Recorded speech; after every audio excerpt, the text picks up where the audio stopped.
Здравейте, приятели! Дали накрая ще се направи нещо по въпроса за асансьорчето на Мания Тауър за социални и пенсионни в град Плевен? Защото там наистина стъпалата са много стръмни, хората, които работят, да си работят спокойно, не да трябва да излизат, няма значение, пече, вали, студ, мраз, каквото и да било метеорологично времето, те трябва да излизат да взимат съответно документите. Просто не е нормално това положение.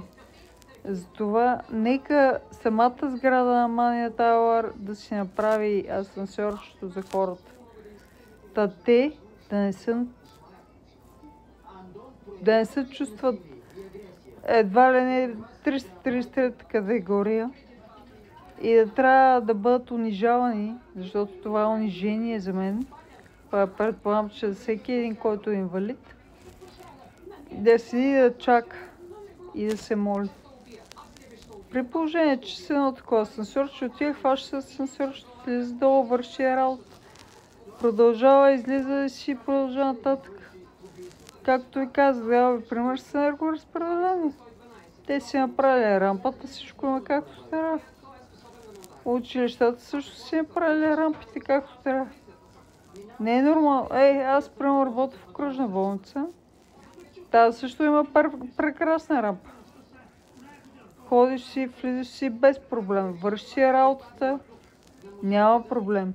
Но това са институции, които са си свършили работата, които са направили това, което трябва по предписание, така наречено. Ами хайде да се направи едно предписание и на тази сграда. Не да карат хората, които работят в тези две институции, да трябва да излизат в метеорологичните условия, които са в момента. Или изобщо в тези тежки метеорологични условия, защото дали ще вали, дали ще пече, инвалидите трябва да са навън, понеже няма как да слезе долу. Затова нека самата сграда да си свърши работата.